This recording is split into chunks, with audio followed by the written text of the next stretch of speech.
Cents Per Mile, featuring Charles Gracie and Paul Gibson, with loads of recruiting and marketing experience and backed by the largest driver audience in the world. We deliver carriers the driver perspective, find solutions, and help make sense make sense. Thank you for tuning in to Cents Per Mile. I'm your host, Charles Gracie. And I'm your co-host, Paul Gibson. What are we talking about today, Charles? Insurance? Oh, what? Wow. It's almost as exciting as like talking about brisket mac and cheese. Christ. Anyway, yeah, insurance is, wow. I hope we have some guests that can take a punch. But anyway, before we get to that, same thing we always got to do. So we are on Spotify, Apple Music, everywhere you get your podcasts, YouTube. So if you could like, subscribe, rate wherever you consume your podcast, it helps us, pushes us out, gets more momentum, and we can do more cool stuff like some of the stuff we have planned on for later this year. Yeah, or you can go to centspermilepodcast.com. You can suggest a topic to be a guest or even to become a sponsor. Sponsor? Who's our sponsor today, Charles? TAFS. Factoring can be fun. Check out TAFS.com.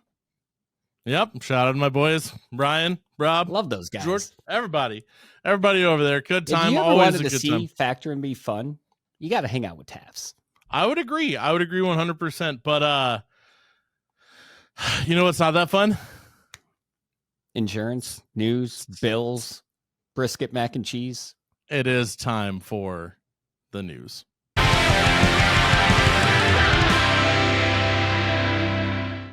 All right, so it's time for 10-2 News, where we go over some of the craziest, most relevant, most interesting stories, terrible stories of, the past week that we find interesting or important about the industry.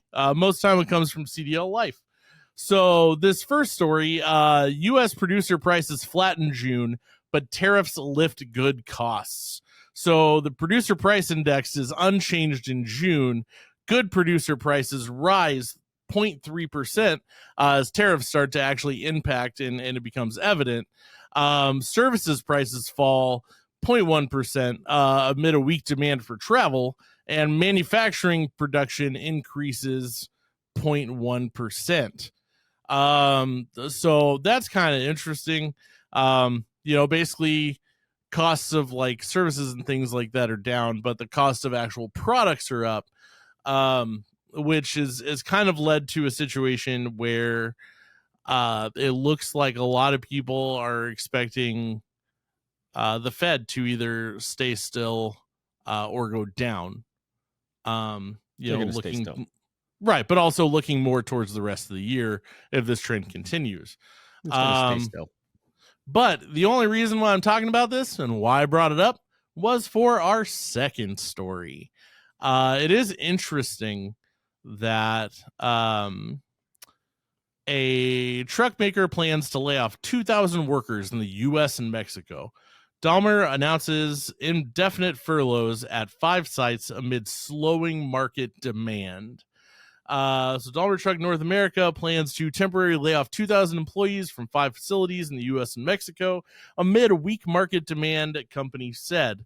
The layoffs, which will be effective Friday, include 2 facilities near Charlotte, as well as factories in Detroit, Portland, and in Mexico. Each site will experience different impacts based on local business needs.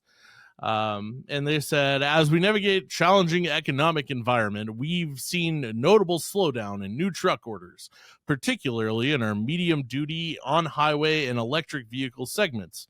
Is what their spokesperson said. People aren't buying trucks in this kind of market? Weird. But to align with current market conditions, we've made the tough decision to implement workforce reductions across several facilities. So my interesting question that I posed, though, is, obviously with like production costs not really changing, but, prices going up for goods, but like the cost of services going down. Do you think this particularly affects truck manufacturers for full size heavy haul trucks? like actual semis, like, do you think that it affects them inversely because the products they make are used for services? I think that you're trying to go down a rabbit hole, and here's what I'll tell you. This is definitely indicative of the market we find ourselves sitting in. Yeah. I mean, all of this, the uncertainty, the changes, the abrupt changes daily, uncertainty comes at a cost. And where long term we'll be able to look back at this and say, hey, this was either a good move or a bad move. Right now, people are feeling the pain. And when people are feeling the pain, what they're not doing is expanding their fleets as much as they historically have. Long term, hey, it might pay off. I mean, we saw that report. I don't know if you probably did. You saw the report of the first time that we took in enough money off tariffs where the country actually got to report earning. Long term, how that's going to play out, I don't know. I'm not going to be a lobbyist. I'm not going to be anyone other than reporting what we see. But what I'm seeing is nothing this year looks anything other than bleak. And if you can tighten your belt, you can have a solid foundation. You have a chance. If you have fractures in your foundation, probably not having a good time. Wow. You like how I walked that line there, right? Power abhors a vacuum. I did all this to try to like do some like fun financial I know type stuff. I know and you immediately nope. walked into the doom and gloom. Yeah, role reversal. Wow. Wow. I put a lot of thought into it. And then is that what it feels like when you like try to like come up with some sort of like, hey, what about this? And someone's just like, everything sucks. Is that what that feels like? Wow. It is. Now you know how I feel when I do it. I'm like, Wow. I'm going to walk Paul off a ledge and he's going to be optimistic, and then nope, doom and gloom. No, I love that. I love the trauma bonding and I love the realism. No, I'm pumped on it. You know what I love though? Tenstreet and going behind the desk. Bingo.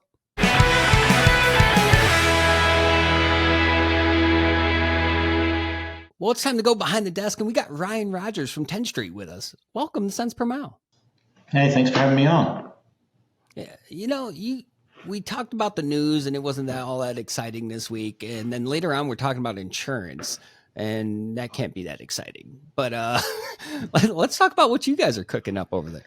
Yeah, thanks for letting me share a little bit. So my name's Ryan Rogers, background. Been in the trucking industry for 25 years at Chattanooga, Tennessee. Started a company called TexLocate.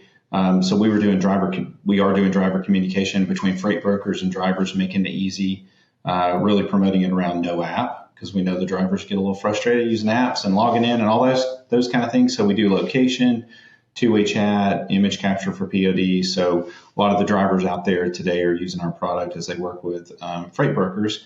Had really good success with that.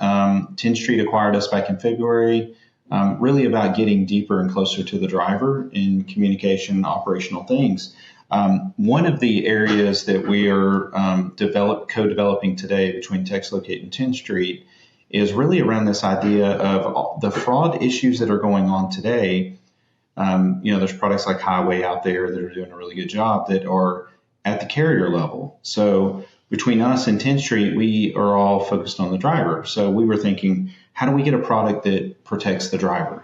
I don't know what official word. We've kind of tinkered with the product name Driver Protect. I'm not for sure what we'll exactly land on.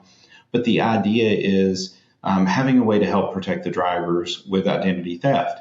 So the drivers, today, Tenstreet's got the Pulse app, where you can go on and look at potential job opportunities and things like that. What we want to do is encourage drivers to have their CDL information, have their contact information, everything current, their phone, everything. And then that would link to their job history and applicant tracking and all those kind of things that they normally would do. And so the idea is if a freight broker is booking a load with a carrier, and when they provide the driver's phone number, their mobile number to be able to communicate during transit, they would be able to work through us and Tenstreet to validate that this is an actual real driver. And then it would show up alerts in the Tenstreet Pulse app that the driver would have their contact information in. So the idea is really around protecting driver identity to the point that at each load, so that a driver can be insured, it's really for two reasons, where the driver can be insured that their identity is being used properly, and then additionally that the broker can know, hey, I'm actually talking to a driver. And there's a lot of situations. One is they give out fake names, fake information, fake numbers, voice over IP numbers. And that's an issue, and we can identify that today. But the idea here is that they give out an actual real driver. So I've never driven a truck. So if you put my phone number in, it's going to be like, hey, we don't know anything about Ryan. Maybe he's new. Maybe I, send over, would you like to invite him to get his information to help us verify? And then additionally, let's say it is, we're working through next steps about how to prevent or let a driver know about their identity so that we get alerts and things. So you could actually, a driver could see, hey, I'm being put on a load with a freight broker XYZ going from, I don't know, we'll call it Chattanooga to, we'll say it's a long haul to Los Angeles.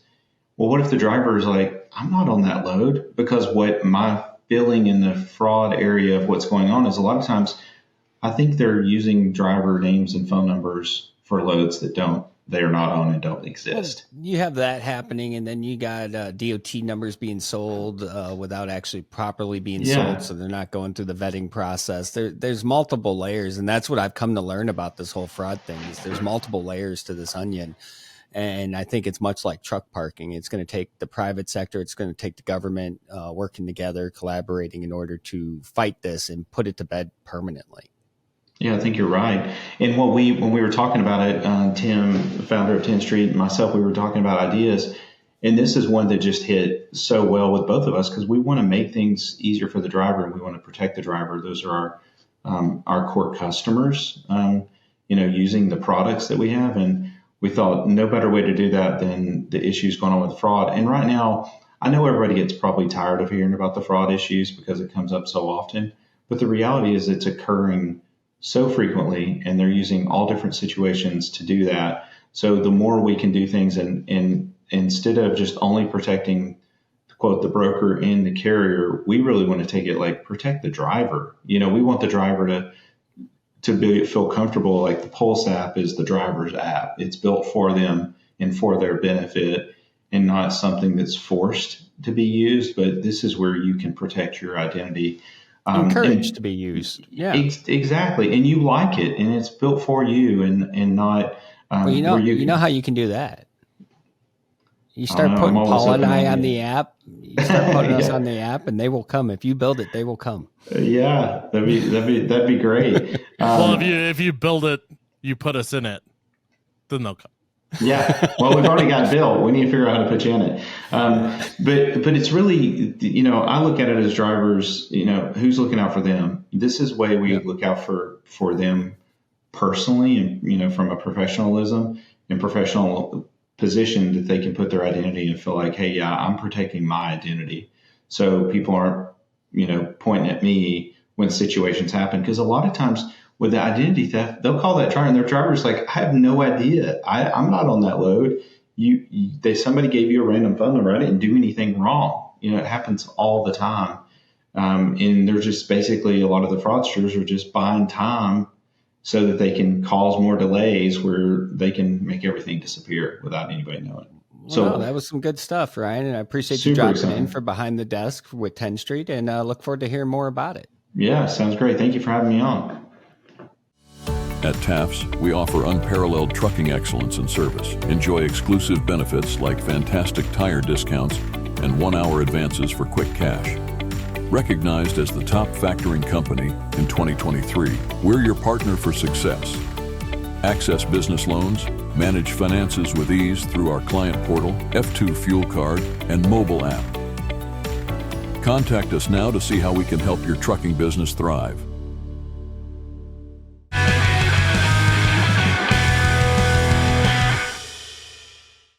Now it's time for our main segment, Make Sense. And Paul, I brought in some heavy hitters so we can have the discussion all together to make sense of insurance, if that's possible. So we got Merryl from American Trucking Group, and we got Sage, the Outcast. Yeah, honestly, you guys, welcome to Cents Per Mile. You've both been on here before. When we're talking insurance, both your names came to the forefront of the conversation, so I really want to take it off from there. We'll start with you, Merrill. Real quick, they came to the front because we're like, what insurance people could we push around and still be friends with afterwards? Merle, when we're talking insurance, it's one of those things that everyone's complaining about because the premiums keep going up, costs keep going up, and insurance doesn't really come down. No, absolutely not. Well, there's a lot of different factors, but probably one of the main factors is insurance companies have taken a beating and they're going to get their money back out of somebody. And guess who it's going to be? If you're in the driver commercial world, they're going to get it out of the drivers. And everybody that I've quoted here in the last 60 days, nobody's rates have gone down. They've gone up. And it's even put Tell me so. Oh, yeah, it's gone up for sure. It's put some of these guys are like, well, let me think about it. Let me see if I can swing it. And you talked about having foundation. Some of these trucking companies, whether it's a 1-man, 2-man, or a 5-man truck outfit, they don't have that. They have that fractured foundation and they can't sustain. And then I'll call them back and say, listen, we got it. We got it. What do you want to do? He goes, forget it, man. I got to sell my trucks. I've got to go do something else. I can't sustain this insurance. I'm paying for insurance and I'm not getting it on the revenue side because trucks are expensive, tires are expensive, and they're having to deal with finding the loads to keep them running. So what I'm hearing here is when it comes to insurance and trucking, you guys are essentially like the final nail in their coffin. Yeah. Well, I would say we're actually their friend as best as we can be. No, you guys are protecting them, but the cost. When you talk about the biggest cost of a trucking company, you look at plates and licensing and all that stuff. That's a big annual cost for a trucking company. And then insurance right next to equipment that's got to rank amongst their biggest costs. Yep. In the insurance world, I mean, the underwriters are beating us to death, and all we're doing is being the messenger in between and making sure they're properly protected. And so covered. Paul and I need to become underwriters to help this problem. Yeah, absolutely. You can underwrite all these folks. They would be happy and keep running loads. Any insurance companies that want to offer Paul and I a job to be underwriters, we're here for the industry. We can help. We'll try. Yeah, we'll take a whack at it. So I have a question. As someone who has car insurance, which is not the same, and health insurance, which is not the same, but there and rent anyway. I have several kinds of insurances. That aren't the same, but it's the same in certain ways. So I was wondering, so you guys work, and maybe Sage, we'll let you hop in here for this one, tag you in. So it's the idea that like insurance, right? Like there's different tiers, there's different premiums and that sort of stuff. And I know when you're trying to work with people to make it affordable for them, you have to do it, but like, and Merrill said, we're their friends. Right. Mm-hmm. So I also recently saw like the new Superman movie, and I was kind of thinking like, what if like there was a superhero, but he'd only save you in certain conditions? Like, oh, you're falling, I'll fly in and catch you. Oh, there was a flood. Sorry, I don't do that. Even though you paid for it. I am insurance man. Well, I think one of the biggest things too is how are they kind of your friends is when you call an insurance, at least for trucking, because I'm still on dial-up and Firefox, but when you're calling insurance for trucking, basically, you want to have the person that you're talking to knowledgeable and be able to take a look at your record and everything that's presented, right? Mm-hmm. So the first thing I'll check would be their FMCSA filing. Is that right? Does it have the proper information? Are they listing themselves as both household goods and general freight, or all these other boxes that it's like, hey, what are you actually doing, right? Because that affects, hey, it says you have 2 trucks and 12 drivers. What's going on here, right? So it's taking a look at those type of things that would, set red flags in the insurance industry. And it's also going through things like, hey, making sure drivers understand that when you drive your car and you're in an accident, that's a claim that they're going to see. Or when I'll ask drivers, hey, have you ever had an accident or a ticket or a claim or a suspended license? If you've had a claim where insurance has paid you money, that's a claim. Like drivers, you kind of have two records. You have your driving record and tickets and things that you can get, but you also have a claim record. So if insurance has had to pay out for you before, that could be a claim, and that can affect your record. Yeah, because you have to pay more for a service if you've used it after paying for it. Cool. But so I guess to clarify my question better is, in brokering this, how do you? So, because essentially there's a sales element to it, right? You know, me and Charles spend a lot of time in recruiting. Have you ever seen people get lined up for a firing squad? Because I feel like this is that. It's not that. He's not wearing a No, it's not. He's not wearing a bandana. So my question is when you're selling it, right? How do you justify, like, what is your pitch to justify, and this could go to either of you, what's your pitch to justify the gaps in coverage versus the cost?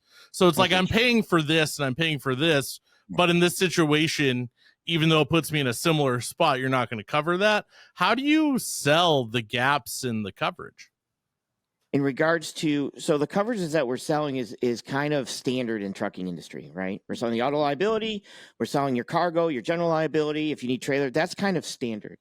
Everything else, if you were to, except New Jersey, Go likes figure. to up everybody to 1.5, but they're the off one. So those are kind of the standard coverages we're covering. Now there's a lot, you can explain what that's all about, and that's after that it gets handed off to like Progressive, and that falls into underwriting, those evil underwriters, the grim reapers of the insurance industry.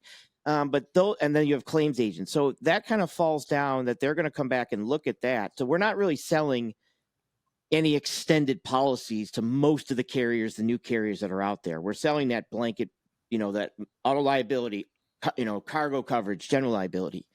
So I'm not sure if you're asking, like, what happens if somebody's not getting paid on a coverage because they tarped something and something got condensation under it. That's a claims department for different. Well, I'm saying there's like for a lot of insurance. Correct. Yeah. So that's what I'm saying. Like, so for like, I mean, for instance, a lot of times with like, if you live in Florida and you have all those companies that now don't cover acts of God. So, or flood insurance in certain areas.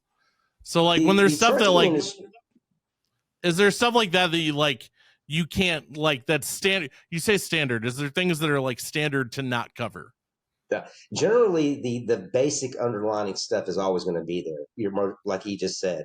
Now, there's things that may, depending on who the underwriter is. So, for example, if a trucking company comes to me, the leverage is, hey, let me shop you against all the markets we have out there, 33 of them.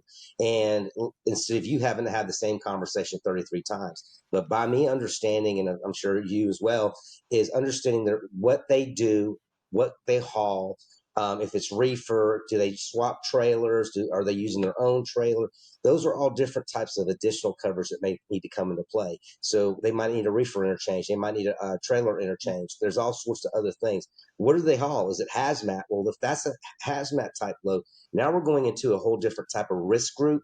And there's only a handful of companies out there to deal with anybody hauling hazmat. So we really have to fine tune and understand what their operation is. Yeah, they're a trucking company, but not all trucking companies do the same thing. Some just do household, some do flatbeds, some do reefers, some do this. Some don't run all over the country. So if you're not running all over the country and you're only running a couple states, your risk is smaller than somebody who's running from East Coast to West Coast, because now they're in a different risk category. So their premiums are probably going to be higher than others. The other things we have to factor and figure out is who their drivers are. Are they good drivers? Or are they causing problems for the company? And there are drivers out there, and it's being honest with the owner of the company and say, listen, this guy right here is the one that's causing you the pain point. What? My recommendation is your guy is I'd find me somebody with a better record.